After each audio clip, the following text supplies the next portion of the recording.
Hey, what's going on, guys? This is Steven with The Forge coming to you today with days 29 and 30. These last couple of days, I definitely was recording at work, got called out for an emergency, and I wasn't able to finish. So I'm compiling 2 days into one again. I want to apologize. I feel like it's inconsistent, even though I made a promise to not be every day, and then I made a promise to be every day. I feel out of integrity. So moving forward, I'm going to shoot to do Monday through Friday videos. But if I miss one, two or three or four or five or whatever it is, I will make a video that summarizes those days so we can stay on track. And if you're interested, we do plan on having like a meeting for those of us who've been reading together, to just get together and discuss what we've gone over this last month. All right, so days 29. Remember, I'm summarizing every single day. I'm not giving you the sermon. I'm not giving you every single detail. I'm just giving you what I found important. I think it's important for you to read the scripture on your own. So Genesis 42 and 43. Genesis 42, Joseph accuses his brothers of being spies. They come back into the land. They're looking to purchase grain. And Joseph says, no, no, no, no, no. You guys are liars. You're spies. He knows who they are, right? Joseph knows exactly who they are. And Joseph's calling them out saying, no, you're spies. And they don't realize that it's Joseph, but he recognizes that it's his brothers, remembering the dreams that he had. So he says, "Who are you?" And they say, "We're all brothers. We come from an honest family. We have a brother back home." And then Joseph says, "Well, then you go get that brother." And he ends up letting them leave one brother, right? He says, "Leave one brother with me, and you go bring that other brother, bring him back to me, and I know that you're not lying and you're not spies." So they leave the brother, they go get Benjamin, the youngest brother, they bring him back. And when they come back, then Joseph has this massive meal for them, right? Kind of like I would see it as a celebration. They don't even know it because he hasn't seen them. They have this meal in his house. He then loads up their bags with grain, gives them money, all this stuff. They don't even recognize what's going on. He's setting them up. Then he puts a silver cup in there, and then they take off and they leave for home. And then his servants go and capture them, right? So Joseph then sends his servants to go grab them, swoop them up, and they find the silver cup. And he says, "Man, why are you repaying my goodness? I ate with you, I blessed you, and now you're repaying my goodness with evil." And then he says, "So the one who was found, my silver cup in his sack will be my prisoner forever." And the one that they put the silver sack in, the one that Joseph's servants on his command put the silver cup in, was Benjamin, the youngest brother's sack. Joseph says, "He's going to be my slave, and the rest of you can leave in peace back to your father." And then the brother Judah, he goes ahead and he intercedes on Benjamin's behalf and says, "Let me stay and send the boy back to the father because our father will surely die," right? He'll have heartache. And so that's where that chapter ends. And we're going to see in 45 that Joseph reveals himself to his brothers. All right. Which is super important that we recognize that. So, indirectly and directly, I've summarized day 29, 42, and 43. 42, chapter 42 is Joseph accuses his brothers of spies. Chapter 43, Joseph gives his brothers this big feast. Chapter 44, Joseph sets up Benjamin with his cup and then says, "I'm going to make you my slave." That's leading into day 30. And then day 30, we read Genesis 44, but we also read Matthew chapter 13.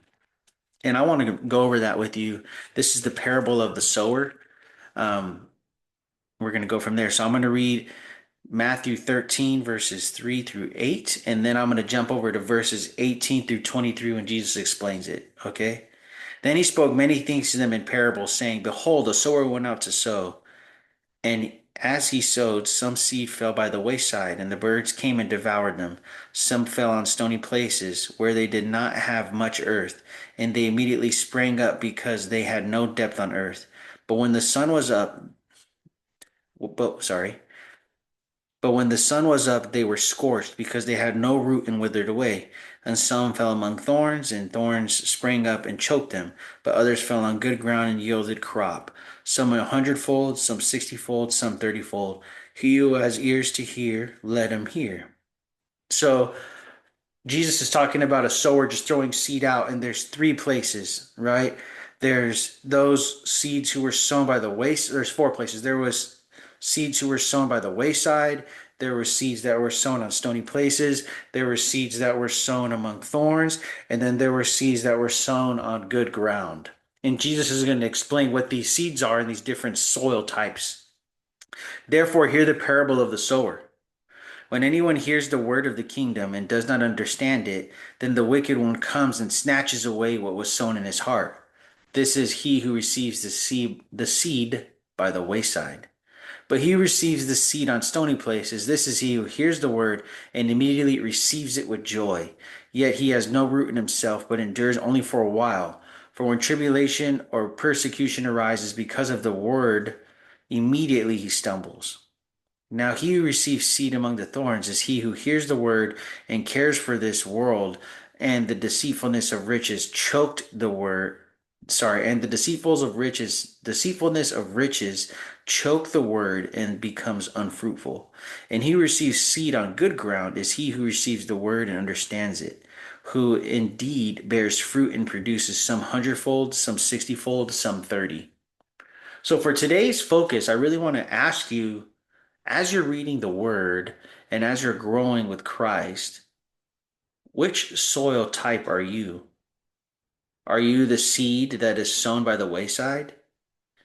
Are you the seed that is sown on the stony places? Are you the seed that is sown among the thorns? Or are you the seed that is sown on good ground?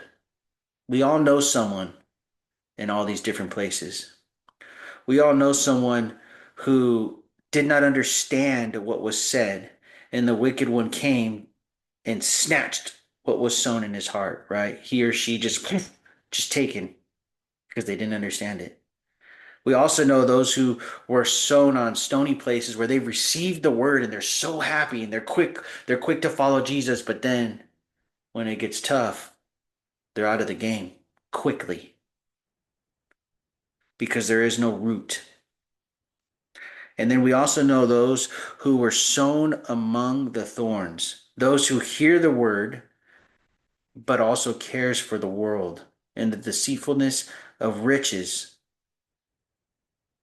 choke the word and it becomes unfruitful, meaning they never made Jesus their Lord. They're just really focused on what the world has to offer, but also sort of kind of focus on what God has to offer, and there's no fruit at all. Um, that kind of reminds me of a lot of us Americans. And then verse 23, but he who receives seed on the good ground is he who hears the word and understands it, who indeed bears fruit and produces some hundredfold, some 60, some 30. We all know people in these different places. I feel like I know more people that were sown on stony places where they heard, they were super excited and they were gone. And I also know, interestingly enough, a lot of people who were sown in the thorns where they heard the word, they care about the word, but they also care about the world and it just produces no fruit. And then I also know people, some, not a lot, but some, that have good ground and they're bearing all kinds of fruit in their life. And then I also know some who were sown on the wayside. So I guess what I'm saying is indirectly, I should have just said this a long time ago, which I did, I guess, is I know someone in every single one of these soil types, and I'm sure you do too. Sometimes it's easy to take a backward step and look at others around us. Sometimes it's even harder to look down and see where are we. So the question for you, as much as it is for me, is which seed are you? Sorry, which soil are you, and how is your seed growing? Joseph had great dreams. He knew everything that God wanted from him, right? Through these dreams. And when he saw his brothers, when his brothers came, he rejected them, calling them spies, testing them. Then they come back, he feeds them, and then he then sets them up with the silver cup, and then he says, I'm going to keep Benjamin as my slave. And then we're going to see in the next chapter that Joseph can't even withhold it anymore. He then tells them who he is. And at the end of the day, we're going to see at the very last chapter of Genesis that God used Joseph to save Egypt, and Pharaoh and the people just knew who the Israelites were, and they had to have known, must have known, definitely knew that Joseph served a God much powerful than their pagan gods. And then we'll see what happens in Exodus. Joseph had seed that was sown in his heart by God, right? Because God gave him dreams and he was following God to the best of his ability. Now, on this side of the cross, we have the word of God. We can receive the word, and we should pray that our soil is set so we can have that good soil that produces fruit throughout our entire life. But let's say you're not at the good soil. Let's say that you feel like you're in another place. Well, then the reality is you can pray to God to fix that, to help you adjust that, so you can produce fruit all your life. I hope this episode served you well. I hope that you enjoy your day. God bless. Take care, guys.